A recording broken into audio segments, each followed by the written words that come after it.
Assalamualaikum warahmatullahi taala wabarakatuh. Perkenalkan, nama saya Riana, NIM 1903221000071. Di video kali ini saya akan membahas tentang pemetaan dari bentuk-bentuk pasar. Untuk lebih jelasnya, silahkan simak video berikut ini. Selamat menyaksikan. Berikut merupakan pemetaan dari bentuk-bentuk pasar. Terdapat dua bentuk pasar, yang pertama pasar output dan yang kedua pasar input. Pasar output adalah pasar yang memperjualbelikan suatu produk barang atau jasa sebagai hasil produksi perusahaan. Sedangkan pasar input adalah pasar yang menyediakan faktor produksi. Terdapat beberapa macam pasar di pasar output. Yang pertama, pasar persaingan sempurna, pasar persaingan monopolistik, pasar oligopoli, dan pasar monopoli. Yang pertama, pasar persaingan sempurna. Pasar persaingan sempurna memiliki beberapa karakteristik. Yang pertama, penjual dan pembelinya sangat banyak. Jadi, baik penjual atau pembeli tidak dapat mempengaruhi harga dikarenakan penjual dan pembelinya sangat banyak, sehingga harga ditentukan oleh pasar. Yang kedua, mudah keluar masuk pasar. Jika penjual merasa untung, produsen akan mudah masuk pasar. Sebaliknya, jika produsen merasa rugi, maka ia juga mudah untuk keluar pasar. Yang ketiga, produk-produk homogen. Karena produk di sini homogen, jadi tidak dapat dibedakan antara produk dari produsen A ataupun produk dari produsen B. Keempat, pelaku pasar memiliki informasi sempurna tentang kondisi pasar. Yang terakhir, harga ditentukan dari kekuatan permintaan dan penawaran di pasar. Jika permintaan di pasar meningkat, maka pasar akan menaikkan harga barang. Jika permintaan di pasar menurun, pasar akan menaikkan penawaran atau menurunkan harga. Di pasar persaingan sempurna memiliki dua kurva. Yang pertama, kurva pasar dan kurva perusahaan. Pada kurva pasar memiliki fungsi permintaan yang berselop negatif dan fungsi penawaran berselop positif. Jika kurva penawaran dan kurva permintaan berpotongan, maka terbentuklah harga di pasar. Sehingga perusahaan akan mengambil harga sesuai yang telah ditentukan di pasar. Akibatnya, kurva di perusahaan berbentuk konstan, artinya tidak berubah-ubah, karena di perusahaan tidak bisa untuk menentukan harga. Dia hanya mengikuti yang telah berlaku di pasaran, sehingga perusahaan bisa disebut dengan price taker atau pengambil harga. Yang kedua, pasar monopolistik memiliki beberapa karakteristik. Yang pertama, terdapat banyak perusahaan, namun perusahaan yang ada di pasar monopolistik tidak sebanyak perusahaan yang ada di pasar persaingan sempurna. Yang kedua, produk yang dihasilkan perusahaan berbeda karakteristik. Meskipun perusahaan menghasilkan produk yang sama, tapi tiap produk di perusahaan itu memiliki karakteristik yang berbeda. Misalkan di perusahaan A menjual sabun dan di perusahaan B juga menjual sabun. Masing-masing perusahaan tersebut memproduksi produk yang sama, akan tetapi memiliki karakteristik yang berbeda, misal dari segi kualitas ataupun dari segi harga. Yang ketiga, perusahaan sedikit bisa mempengaruhi harga. Karena perusahaan di sini cukup banyak, sehingga perusahaan sedikit bisa mempengaruhi harga, namun kekuasaan dalam mempengaruhi harga sangatlah kecil. Yang keempat, rendahnya hambatan masuki pasar. Jika penjual merasa untung, maka produsen akan mudah masuk pasar. Yang terakhir, persaingan promosi sangat aktif. Karena di pasar monopolistik terdapat banyak perusahaan yang menjual produk yang sama, maka sangatlah diperlukan untuk menarik minat konsumen. Pasar monopolistik memiliki beberapa kelebihan, diantaranya konsumen memiliki banyak pilihan. Karena di pasar monopolistik, produsen cukup banyak dan menghasilkan produk yang sama meskipun berbeda karakteristik. Nah, perbedaan karakteristik itulah yang menguntungkan konsumen untuk lebih selektif dalam memilih produk. Yang kedua, mendorong produsen untuk lebih berinovasi. Karena di sini perusahaannya cukup banyak, sehingga inovasi sangat dibutuhkan oleh produsen untuk bersaing dengan perusahaan-perusahaan lain. Yang ketiga, karena perusahaannya banyak, maka lebih mudah untuk dijumpai konsumen, sehingga kebutuhan konsumen cepat terpenuhi. Sedangkan di pasar monopolistik juga memiliki kelemahan, diantaranya memiliki tingkat persaingan yang tinggi, sehingga yang tidak memiliki modal ataupun inovasi lama-kelamaan akan tersingkirkan. Dan inovasi-inovasi tersebut juga membutuhkan biaya besar yang ditanggung oleh produsen. Berikut merupakan kurva dalam pasar monopolistik. Di pasar monopolistik memiliki slope permintaan yang negatif dan slope marginal revenue yang negatif pula. Keuntungan akan terbentuk apabila kurva MR dan kurva MC berpotongan, sehingga terbentuklah jumlah barang yang dihasilkan sebesar Q bintang dengan jumlah harga sebesar P bintang. Sedangkan biaya produksinya sebesar 0 Q bintang, B, dan C. Dan pendapatan yang diperoleh sebesar 0 Q bintang, A, dan P bintang. Sehingga keuntungan yang diperoleh dari pasar monopolistik sebesar C, B, A, dan P bintang. Pasar monopolistik juga bisa mengalami kerugian ataupun BEP, tidak untung dan tidak rugi. Mengalami kerugian apabila biaya yang dikeluarkan lebih besar daripada pendapatan yang diperoleh, sedangkan mengalami titik impas atau BEP, break even point, apabila biaya yang dikeluarkan sama dengan pendapatan yang diperoleh. Yang ketiga, pasar oligopoli.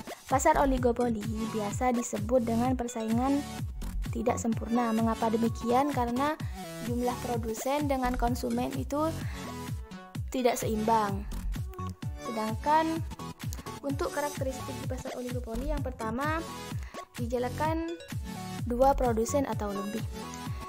Jadi jumlah produsen yang ada di pasar oligopoli memiliki keterbatasan. Yang kedua, produk homogen dan saling menggantikan. Jika ada salah satu produk di suatu perusahaan tidak laku, maka konsumen akan beralih ke perusahaan lain yang menjual produk sejenis. Yang ketiga, kekuasaan menentukan harga yang ada kalanya lemah dan ada kalanya kuat. Jika seorang produsen bisa bekerja sama dengan produsen lain, maka terbentuklah sebuah kesepakatan dalam menentukan harga. Sedangkan jika seorang produsen tidak bisa bekerja sama dengan produsen lain, maka produsen tersebut akan menurunkan barang yang kemudian akan diikuti oleh perusahaan lain untuk menarik kembali pelanggannya. Yang keempat, harga pasar relatif sama. Contohnya, harga rokok di toko A sama dengan harga rokok di toko B. Yang kelima, produsen baru sulit masuk pasar. Mengapa demikian? Karena untuk masuk ke pasar oligopoli ini membutuhkan modal yang sangat besar sehingga produsen baru sulit untuk masuk pasar. Yang terakhir, membutuhkan strategi pemasaran matang. Untuk menarik minat konsumen, perusahaan harus mempromosikan produk baik berupa iklan ataupun media lainnya untuk menarik minat konsumen, karena persaingan di pasar oligopoli ini sangatlah ketat. Pasar oligopoli memiliki beberapa kelebihan, diantaranya memperoleh keuntungan besar karena di pasar oligopoli produsennya hanya sedikit. Yang kedua, mendorong inovasi dan teknologi karena modalnya besar sehingga cukup bagi perusahaan untuk melakukan inovasi-inovasi baru. Yang ketiga, terjadi perang harga yang menguntungkan konsumen karena perusahaan yang sedikit akan berlomba-lomba untuk menciptakan barang dengan harga terjangkau. Selain itu, kelemahan dari pasar oligopoli ialah perusahaan sulit masuk pasar. Mengapa demikian? Karena modal yang dibutuhkan sangatlah besar. Yang kedua, keuntungan yang melebihi normal akan merugikan konsumen karena jumlah produsennya sedikit sehingga menyebabkan perang harga di mana akan merugikan perusahaan karena terjadi persaingan yang ketat. Berikut merupakan kurva permintaan di perusahaan oligopoli. Kurva D1BA merupakan kurva permintaan sebelum perusahaan melakukan perubahan harga, sedangkan kurva D2BA merupakan kurva perusahaan setelah melakukan perubahan harga. Kurva ML-nya juga berslop negatif. ML1 merupakan kurva marginal revenue dari kurva permintaan D1, B, dan A, sedangkan kurva MR2 merupakan kurva marginal revenue dari kurva D2, B, dan A. Sehingga kurva marginal di pasar perusahaan oligopoli berbentuk patah, dalam artian di kurva permintaan D1 kurva marginalnya dari titik C lalu ditarik ke atas sampai titik A, sedangkan di kurva permintaan D kurva marginalnya dari titik D ditarik ke bawah sampai B. Perlu diketahui bahwa jika suatu perusahaan melakukan perubahan harga dalam artian menurunkan harga barang, maka perusahaan lain akan berlomba-lomba untuk menurunkan harga pula. Namun, jika suatu perusahaan menaikkan harga, perusahaan lain tidak akan ikut menaikkan harga, karena hal tersebut akan menjadi peluang dari perusahaan lain untuk menarik banyak konsumen, sehingga harga di perusahaan oligopoli bersifat rigid, artinya sukar berubah. Yang terakhir ialah pasar monopoli. Pasar monopoli memiliki beberapa karakteristik, diantaranya yang pertama, hanya ada satu penjual, akan tapi pembelinya sangatlah banyak. Yang kedua, tidak terdapat substitusi yang mirip. Mengapa demikian? Karena sulit ditemukan produk yang memiliki kemiripan. Yang ketiga, terdapat hambatan dalam masuk pasar, baik itu dari segi teknologi, modal, ataupun legalitas. Yang terakhir, produsen bertindak sebagai presetter atau penentu harga. Karena perusahaannya hanya satu, jadi perusahaan bisa men-setting harga dari produk yang dijualnya. Berikut kurva dari pasar monopoli. Kurva di pasar monopoli hampir sama dengan kurva pasar yang ada di pasar monopolistik, namun di pasar monopolistik lebih landai. Dalam artian, kurva di pasar monopolistik lebih elastis daripada di pasar monopoli. Kurva permintaan di pasar monopoli berbentuk slop negatif, sedangkan di kurva MR-nya juga berslop negatif 2 kali lebih besar dari kurva permintaan. Keuntungan maksimum akan diperoleh apabila kurva marginal cost berpotongan dengan kurva marginal revenue, sehingga jumlah barang yang dihasilkan sebesar Y dengan harga sebesar P1. Sedangkan biaya produksi yang dikeluarkan sebesar 0Y1, anggaplah di sini B dan AC, dan sedangkan pendapatan yang diperoleh sebesar 0Y1, E dan P1. Jadi, keuntungan yang diperoleh dari perusahaan monopoli sebesar AC1, B, E, dan P. Pasar monopoli juga bisa mengalami kerugian dan bisa mengalami BEP. Mengalami kerugian apabila biaya produksi lebih besar daripada pendapatan yang diperoleh. Mengalami BEP atau break even point apabila jumlah biaya yang dikeluarkan sama dengan pendapatan yang diperoleh. Selanjutnya, pasar input. Nah, pasar input di sini memiliki beberapa faktor. Yang pertama, tenaga kerja. Tenaga kerja ada bermacam-macam. Yang pertama, tenaga kerja terdidik, dan yang kedua, tenaga kerja buruh. Selanjutnya ada kapital atau sarana dan prasarana seperti rumah, bangunan, tanah, dan lain-lain. Yang ketiga, bahan baku, yaitu bahan yang dibutuhkan untuk membuat produk tersebut.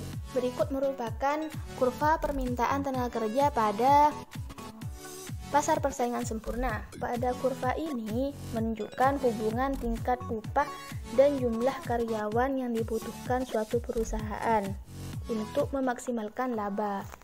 Pada saat tingkat upah sebesar W, jumlah tenaga kerja yang diminta sebesar N. Sedangkan jika upah diturunkan ke W2, maka permintaan terhadap tenaga kerja akan naik sebesar B.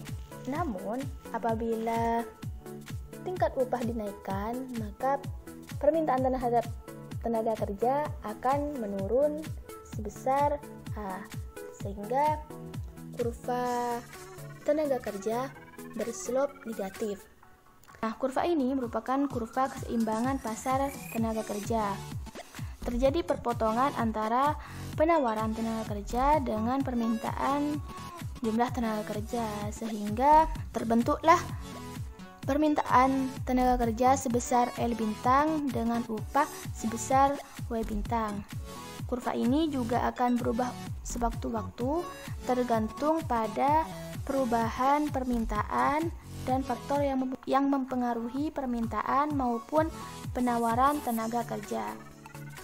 Mungkin hanya itu saja penjelasan dari saya. Kurang lebihnya mohon maaf apabila ada kesalahan ataupun kata-kata yang kurang berkenan. Wabillahi taufiq wal hidayah. Wassalamualaikum warahmatullahi taala wabarakatuh.